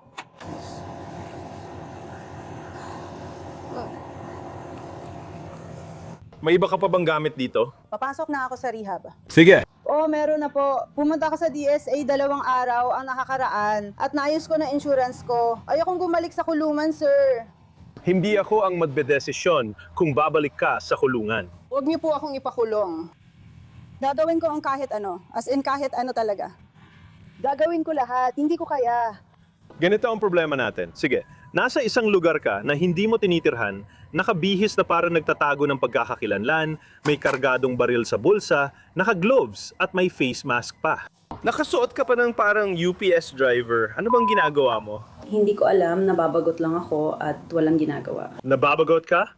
Parang may balak kang mangdukot ng tao. Dapat lang, pangako. Pangako, hindi ko lang talaga alam kung paano maging normal sa mundong to. Ayokong bumalik doon. Hindi ko alam na magmamaneho ako kung makukulong ako ngayon. Hindi ko problema yan. Hindi akong gumagawa niyan. Ikaw yon. Hindi, talagang hindi. Wala pa ako natanggap kahit isa. Ni minsan, wala ako natanggap. Nagsimula akong mag-freeze sa loob ng 8 buwan at nakulong ako. Sige, pero hindi ka dapat naglalakad-lakad na may dalang baril sa bulsa mo kung ikaw ay isang convicted felon. Hindi ako naniniwala kahit kanino. Inamin niyang nagkunwaray lang siyang nagka-seizure. Kung tanggap mo na sinabi niya, wala nang kailangang suriin pa. Sige, ayaw mong kunan ng blood pressure or kung ano pa man. Sige, ayos lang. Ayos lang. Sige, sa likod ng sasakyan ka uupo at may camera doon na magre-record sa'yo. Nakikinig lang ako. Pwede ba kitang makausap sandali? Literal na gumagamit ako ng droga ng 6 na buwan, pero nakulong ako ng 11 taon. Sige. Labing isa. Taon. Anong kinalaman niyan dito? Sinusubukan kong maging totoo, pero pasensya na. Hindi ko alam kung paano. Sige. Hindi mahalaga yon dahil nagsisinungaling ka rin sa akin. Nandito ka, nagnanakaw, pinasok mo bahay ng iba. Hindi ako tanga, hindi ko gagawin yon. Bakit ka nakabihis na parang UPS driver at naka-gloves pa sa araw? Bakit ko naman gagawin yon? Hindi ko alam kung bakit mo ginagawa ang mga ginagawa mo. Hindi ako ikaw. Alam ko, pinasok ang bahay ibon ng 8,000 beses. Umupo ka sa kotse, may camera sa likod na nagbi-video. Inaaresto ka dahil sa pagkakaroon ng baril. Nakita niya si kamera na binagsak ang camera sa nasunog na bahay. Inamin din niya na nandoon siya sa nasunog na bahay. Kaya nakita ko ito. Oo. Tuloy-tuloy siyang pupunta doon, tapos pagkatapos pa ron. Lalapitan ko siya para kausapin. Akala ko sinabi mo sa akin na hindi ka pumasok sa nasunog na bahay na yon. Hindi ako pumasok. Naglakad lang ako. Papunta sa... May video ang may-ari ng bahay sa'yo. Hindi ako pumasok sa loob. May mga camera pala doon, hindi ko alam. Anong ginagawa mo sa property? Tinitingnan ko lang naman. Bakit? Bahay mo ba yon? Hindi po, sir. Eh bakit mo tinitingnan? Hindi po ako pumasok sa loob. Bakit ka pumasok sa property? Tinitingnan ko lang po yung mga nasunog na gamit. Hindi po ako pumasok. Bakit? Hindi ko po alam. Nabagot lang po ako. Sige, huwag mo na itong gawin. Hindi ko kailanman. Lalapit ako para kausapin ka. Titingnan ko. Kung kaya mo. Ninakaw ba ito? Malinaw na hindi yan UPS. Oo. Magkakaroon tayo. Tatanungin natin siya kung kaya niyo makilala. Nagsisimula na akong magkamali rito. Ito ang gamit ni Bergmer. Oo. Sabihin mo sa kotse na malamang. Dadalhin ko siya sa kulungan. Mahal ko kayo. Sige, heto na ang baril. Pwede ka bang mag-pre-book? Oo. O hindi, ako na lang ang mag-pre-book. Ako na ang mag-pre-book. May naisip ka na ba? Posibleng burglary iyon kung pumasok siya sa bahay. Sige. Pero kung kukunin mo ang airy-airy yan, Arestuhin ko siya. Sige. Si Heather ay kinasuhan ng ilang kaso, kabilang ang pagnanakaw, ilegal na pagmamay-ari ng armas, pagmamay-ari ng mga gamit sa pagpasok para magnakaw, at kriminal na pagpapanggap sa unang antas. Hindi tiyak ang resulta ng kaso, ngunit ayon sa Fox 13 Seattle, marami na siyang naunang hatol at kasalukuyang bilanggo sa Washington Department of Corrections. Sa huling bahagi ng ating programa ngayon, mananatili tayo sa Washington. Sa pagkakataong ito ay sa Kennewick. Tinawag ang pulis sa ospital at nadatnan nila ang isang taong dati na nilang nakasalamuha. Meron akong ilang mga taong sobrang pasaway. So paano nga ba siya nakarating dito? Galing ba siya sa Cadlec? Malapit sa Cadlec, tinawagan niya ang nanay ko. At ang original na apoy ay parang Hindi na namin siya madala kahit saan. Sabi ko, dalhin niyo na lang siya dito. Okay pa siya nung una, pero ngayon lumalala na siya. At sobrang agresibo na magsalita tungkol dito. Kaya si Ramos ay nakausap na siya dati at may numero ng tatay niya. Kaya basically, alam ng crisis team ang tungkol dito. Pasok siya sa pamantayan pero walang humawak sa kanya dahil sa laki niya. Siyempre. Susubukan niya ito. Tatawagan ng tatay niya habang paakyat para alamin kung siya nga ang minsan ng sumundo sa kanya noon. Titingnan natin kung pwede ring subukan ang paraan na yon. May kakayahan siyang pumunta sa crisis center pero wala silang lugar na kayang alagaan siya. Kaya iyon ang problema. At saka itong babaeng naka-abong sweater ay nakikipaghiwalay din. Sinusubukan kong ayusin ang isang sitwasyon, tapos bigla rin siyang sumigaw sa akin. Galit na galit siya, pero sinasabi rin niya na inaaway daw namin si Jalen.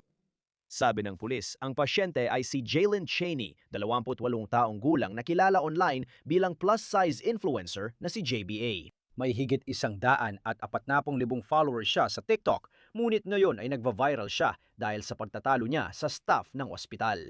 Hi, ako si Jalen Cheney.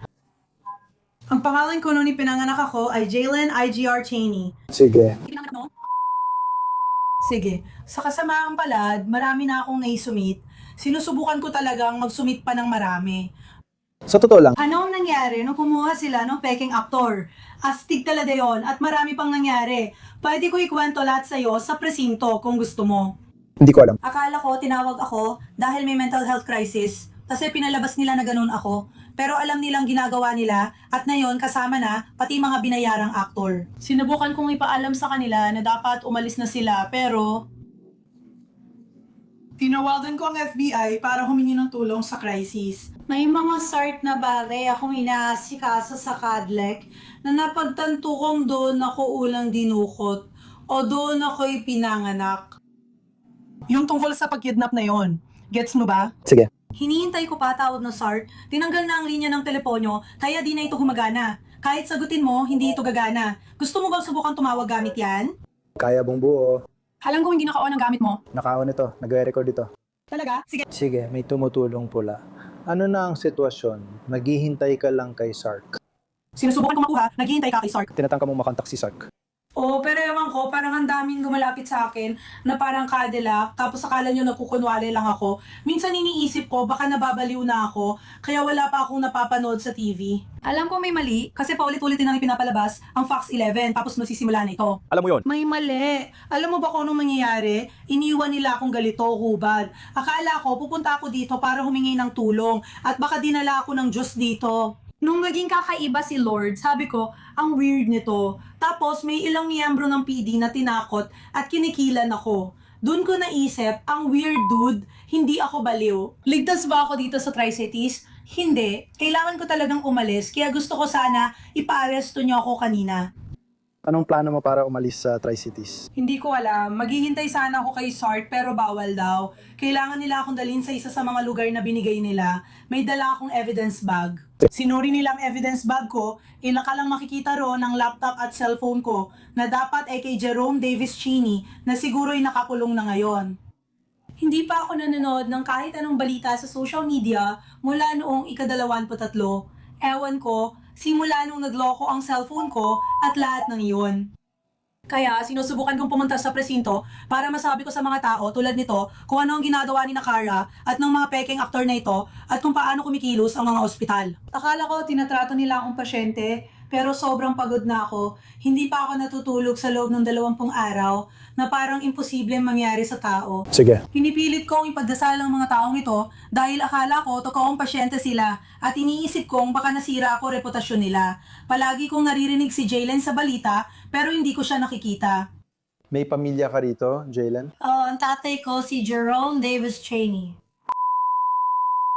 Hindi ko na malaman kung alinong totoo at alinong peke. Gusto mo bang sunduin ka ni tatay? Sige, may numero ka ba ng tatay mo? Nasa kanya ang telepono ko, kaya kung tawagan mo yon, dapat gumana. Ano nga pala ang pangalan mo? Ngayon, unti-unti ko nang naaalala, kailangan ko ng tulong sa mental health, pero parang sarado na lahat ng ospital sa Tri-Cities. Tama ba? O baka pinagbawalan na nila akong pumasok dahil may nagawa silang masama? 2 lang ang ospital dito. Dalawa pang natitira? Hindi pare, Cadillac Trios, isa sa kanila. Bawal na akong pumasok sa lahat, pero sa Cadillac, akala ko okay ako. Nang malaman nilang magsasampa ako ng kaso, bigla silang nagbago ng ugali. Hindi ko alam, kaya siguro dapat pumunta tayo sa bahay ni tatay. Dapat siguro pumunta tayo sa bahay ni tatay at hayaan mo ako makausap si tatay. Oo, matatawagan ko si tatay para sunduin ka dito. Siguro tingnan natin kung totoo siya. Alam mo yon, hindi ko alam. Tatawagan ko si tatay mo sandali lang. Okay? Sandali lang. Hindi ko alam ang numero niya, pero alam ko na baka nasa bahay ko siya. Hindi ko alam nasaan gamit ko. Sinusubukan kong maaresto para masabi lahat. Sandali. Tatawagan ko ang tatay mo. Pasensya ka na kung kailangan mo managot na yon. Hindi, ayos lang. Tatawagan ko si tatay. Titingnan ko kung makakadadaan siya rito para sunduin ka. Okay? Maraming kalituhan kung paano tayo napunta rito. Pero ayon sa Daily Mail, maaaring may insidenteng domestiko. Ayon sa ulat, sabi ng tatay ni Jaylen na nahuli ni Jaylen ang fiancé niya na may ibang babae kaya nauwi sa di umano'y pananakit. Pero hindi pa kinukumpirma ng pulisya na ito ang dahilan ng pagwawala ni Jaylen. Ayon sa case report, wala si Jaylen sa ospital dahil sa totoong medical na kondisyon at tumanggi siyang umalis ng pinakiusapan ng staff. Hindi dumating si tatay. Nasunog siya. Sinabi niya na sinubukan siyang tulungan ni tatay. Sinubukan ding kontakin ang crisis. May sinabi siya tungkol kay Sark pero di ko alam ang gagawin ni Sark para tumulong. Kaya nagsampa siya ng reklamo na sexual siyang inabuso. Oh, pero ito ay... Nabasa ko ulat kahapon. Walang basehan ito at tuloy-tuloy ang pagsasalita. Na-refer sa CID pero walang ebidensya. Sige, ganito. Si Nadakay at yung nakasombrero ay naguulat. Sinabi ko sa kanya na tumigil, pero di ko alam kung nabura na. Sinabi ni Lisa na ipaalam ko kapag pwede na, pero gusto lang namin makasiguro na nabura na ito dahil paglabag sa hipa. May dalawa pang bagay dito. Ano ang ginagawa nila dito? Pananakit ng tagiliran, pero nagsimulang magkampiyan laban kay Lisa nung kinakausap niya si grown developer.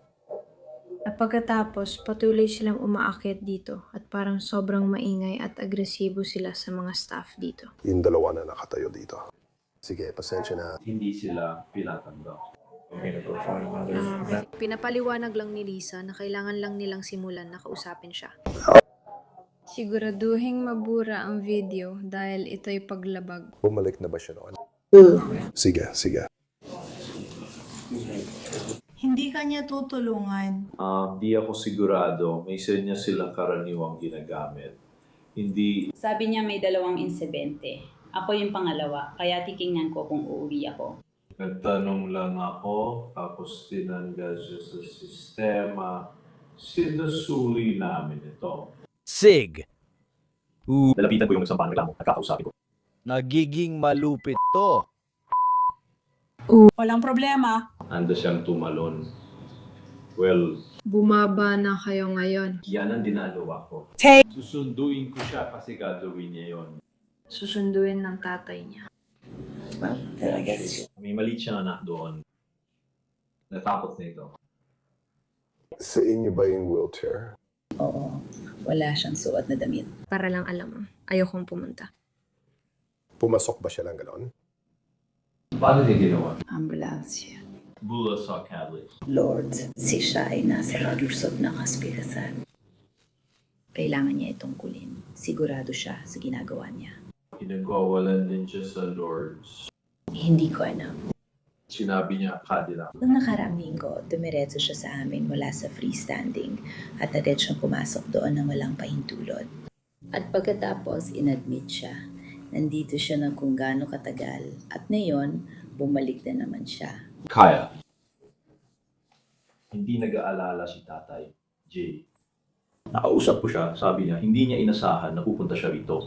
Susubukan daw nilang tumulong. Kaya nga, anong ko tatawag siya hanggang muli. Ito ba yung isa pang problema? Oo, isinusuksok lang niya ulo niya. Ibig sabihin hindi siya kabilang.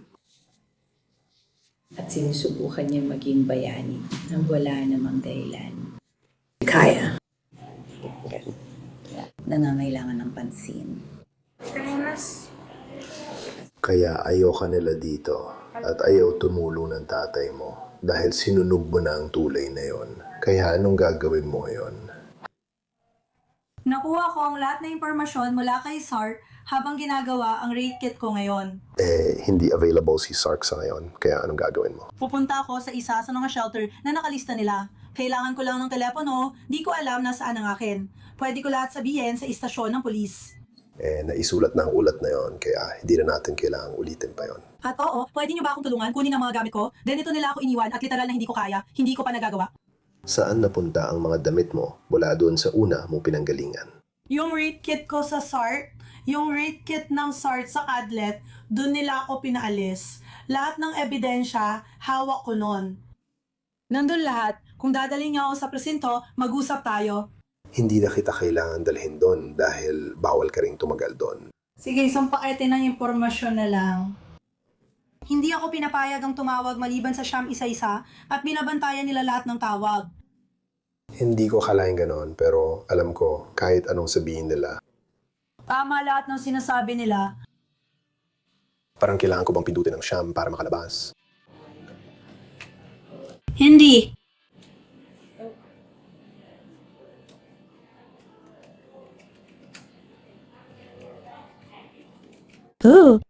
Kailangan mo lang sabihin. Sige, humanap ka ng numero ng telepono. Bibigyan ka namin ng sandali para subukan alamin yon. Pagkatapos, pwede kang pumunta rito at gamitin ang teleponong ito. Hindi ko alam, wala akong motorsiklo. Alam ko kung nasaan yon. Kaya, ang dash moto ko, dahan-dahan lang. Sabi niya may numero siya ng shelter mula kay Sarge. Sige. Hayaan mo siyang subukang tumawag sa telepono. Sige, tatawag ako mula dito. Sige, wala kang masyadong oras para tumawag, pero pwede kang tumawag ng isang beses. Sige, sandali lang. Kung hindi mo pa rin makita ang hinahanap mo, tutulungan ka naming umalis dito dahil ayaw ka nila rito. Pwede ba nating gawin yon? Pwede ba nating gawin yon? Gawa lang Len. Samahan niyo ako palabas gamit ang wheelchair para hindi ako hubad. Hindi mo pwedeng kunin ang wheelchair dahil pagmamayari yun ng ospital. Mayroon ba kayong ambulansya para dalhin ang mga ito? Wala, kaya mo namang maglakad mag-isa. Sige, pero hindi ko kaya.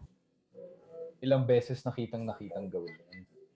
Sige, kailangan ko ng medical na atensyon. Oo, kailangan ko kayong makausap. Hindi ka na welcome dito, kaya humanap ka na ng paraan. Kailangan kong tawagan ng Mir Ministries. Ano ang numero ng telepono? Halika dito para magamit mo. Dito mo gamitin. Pinayagan ng mga opisyal si Jalen na gumamit ng telepono sa lobby para tumawag ng susundo sa kanya. Pero sa halip, tila tumawag siya sa 911. Nakikita ko hindi gumagana ang telepono para sa akin. Gusto mo bang subukan ulit? Heto, ikaw na ang mag-dial ng mga numero. Ada ka na ba? Hindi, matanda ka na, kaya mo na mag-isa. Hindi gumagana kapag ako ang gumagawa. Mukhang gumana naman. Hayaan mo akong tumawag sa Siyam na 11. Kung tawagan mo yon, tiket lang ang makukuha mo. Sisiguraduhin ko lang na may Walpole sa Pramos ako. Sige, 6 na minuto.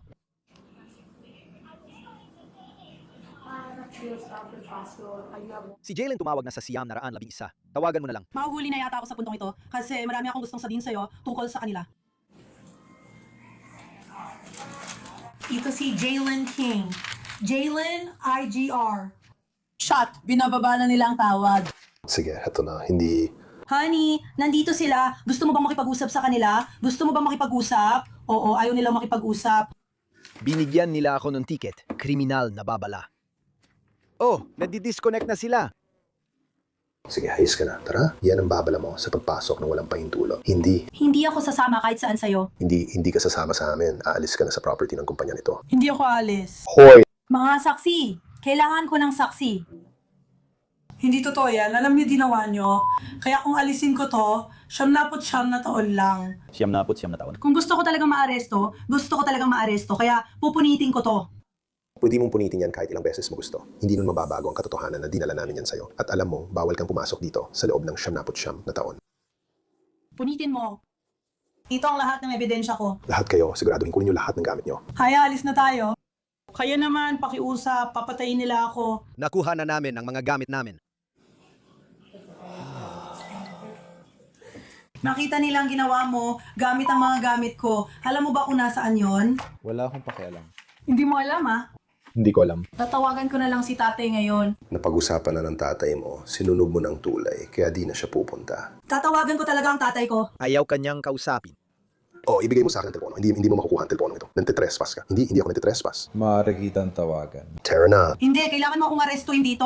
Hindi ka namin kailangan arestuhin. Oy, Hindi ako alis, subad ako. Natatakpan ka naman. Ang dami mong sinasabi na, please, huwag mo hayaan mangyari ito, pare. Ito ang ebidensya ko. lumabas ka na. Tara. Lumabas ka na ngayon. Lumabas ka na ngayon.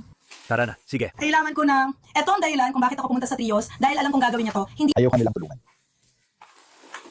Sinunog mo ng tulay. Malas ka. Trios, pakiusap. Pasensya na. Ito ang dahilan bakit gusto kitang makausap ng pribado. Pakiusap, huwag mong hayaang gawin nila ito.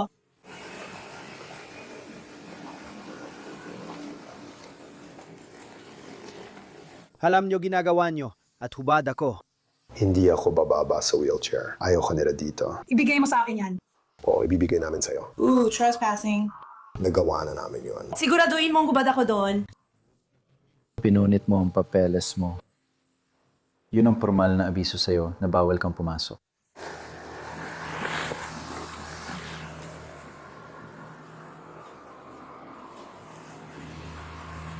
Bakit hindi niyo nalang hinanap ang daliri? Pare, kailangan kong pumunta sa pulisya. Dadalhin mo ba ako sa kulungan? Hindi. Hindi ako makalakad. Kaya mo maglakad. Hindi ko kaya. Dito na lang ako mananatili. Kaya, kung saan mo man ako iwan, Tutulungan ka naming alisin sa upuan at pagkatapos ikaw na ang desisyon kung gusto mong dalhin mo ako sa kulungan. Dalhin mo ako sa gubat. makukulong ako dahil pinunit ko ang iyong siyam taong pangalan. Hoy, kahit saan mo man ako dalhin, tulungan mo ako. Alam ni Ramos ang ginawa niya. KPD, taas ang kamay, huwag magpaputo. Hubad ako at ginahasa nila ako. Sinusubukan akong iligtas ng Trio Southwards. Pinagmamasdan tayo ng FBI. Kaya, sige, gawin mo na ang gagawin mo. Sirain ang ebidensya. Sirain ang oven. Ramos! Ramos! Ramos! Ramos! KPD, manatiling nakatutok! Ay naku, nahuli ako ng pulis! Saan ko siya makikita? Dito siya dumaan. Perfecto. Ayan, dungga daman. Dungga daman.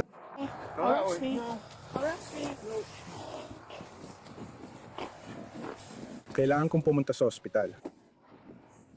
911!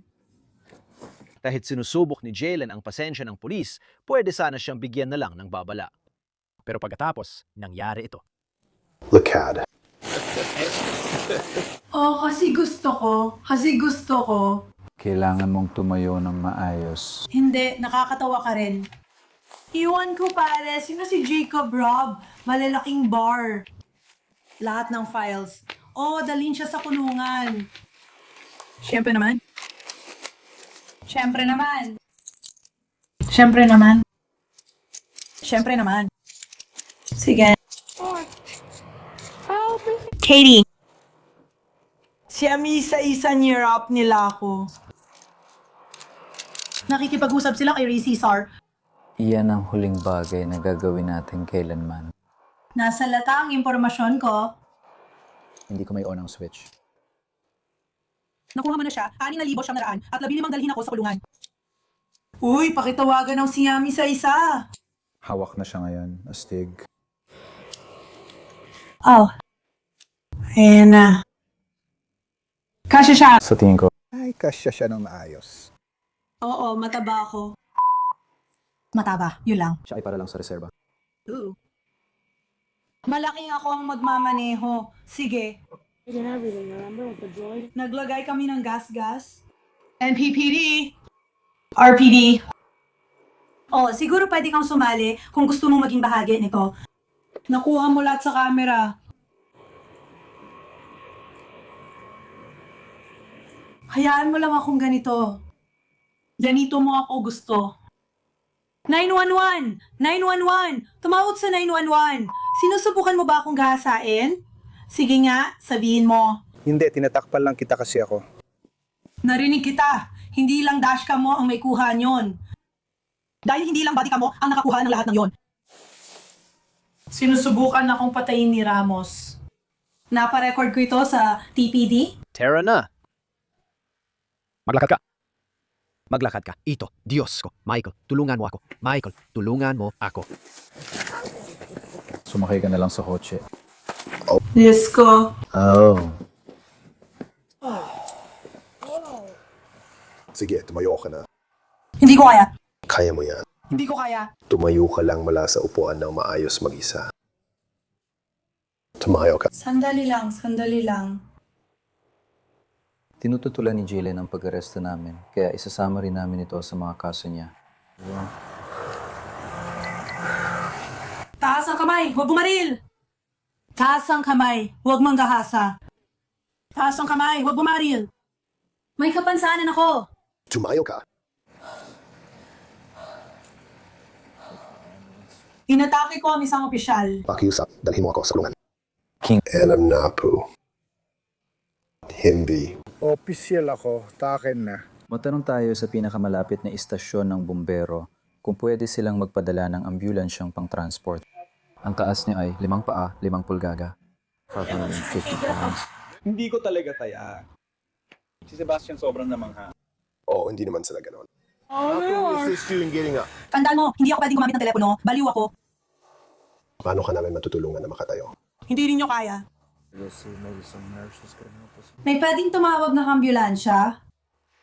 Sinusuri namin kung posible yon. Trios Health, kailangan ko ng tulong nyo. Kaya ako nandito. Ayokong kausapin siya sa recorded na linya dahil alam ko ginagawa nyo. Buong oras nang nakabantay ang FBI. Kaya lahat ng ginawa mo, Rimos, naalala mo ba yung gining yun? Naalala mo ba na nasa balita na yan? Oo, lahat yun ay nasa body cam. Oo, sigurado nga. Mga mama na to, sunugin sa impyerno. Paano naging tulay ni Puli mula sa pulis nung nakalaan pa pulis? Iiwan niyo ba akong nauubad dito? Kung tatayo ka, matutulungan ka namin makapasok sa kotse. Hindi ako makatayo. Kaya sabihin mo sa amin kung paano ka namin matutulungan na manatiling nakatayo. Tanungin mo ang FBI pag dumating sila. Hindi naman darating dito ang FBI. Oo, tama ka nga. Paano ka namin matutulungan na makatayo? Hindi ko alam. Sa tingin ko kailangan natin ng ambulansya. Sa puntong ito, nagkaproblema ang pulisya. Ayon sa ulat, dahil sa laki ni Jaylen, hindi nila siya maisakay sa patrol car. Hindi rin nila magamit ang sasakyan ng bumbero o ambulansya dahil sa pananagutan. At ayon sa ulat, kulang sa tao ang kulungan kaya walang sumundo sa kanya. Kaya ang huling option nila ay ang police evidence van. Gagawin natin ito ng 2 beses. Una, nakatihaya siya, tapos ihihiga natin siyang nakadapa rito. Sige.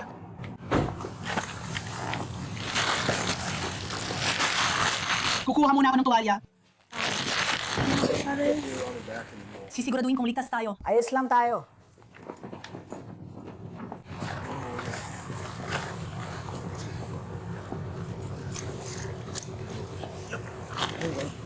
Isa pa.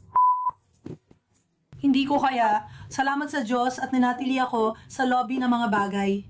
At hindi nila ako kayang galawin kahit kaunti. At hindi nila ako kayang galawin kahit kaunti. Dahil ako ay 550 na libra. At ako ay isang babaeng may kapansanan. Ako ay isang babaeng may kapansanan. Kapag tinatangkang patayin ako, hindi niya nauwala sa kamera ko. Mas parang apoy. Ooh! Kailangan nating umusad ng usay-isa. Sige, may crisis ako sa kalusugang pakaisipan niya yon. O ako ba ay may crisis sa kalusugan ng isip? Gusto mo ba? Kung gusto mong doon lang sa unang listahan magbukus, kakailanganin ko? Wow! Hindi ako makahinga! Hindi ko kaya! Hoy, hindi ako makahinga! Hoy, hindi ako makahinga! Hindi ako... Anong putya to? Jay kasamang Chinese. Jayla, IGRC.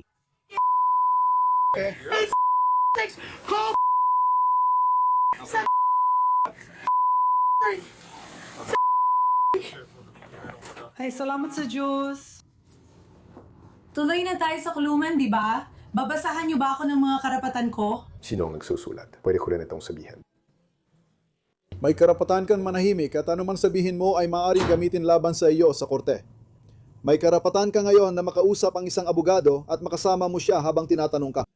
Kung hindi mo kayang kumuha ng abogado, bibigyan ka namin ng abogado na magre-representa sa iyo bago ka tanungin kung gusto mo. Maaari kang magdesisyon anumang oras na gamitin ang iyong mga karapatan at huwag sumagot sa anumang tanong o magbigay ng anumang pahayan. Naiintindihan mo ba ang bawat isa sa mga karapatang ito? Ipinaliwanag ko na ang mga ito sa iyo. Sa ngalan ng Diyos, oo. Dahil alam mo na ang mga karapatang ito, nais mo ba makipag-usap sa akin na yon?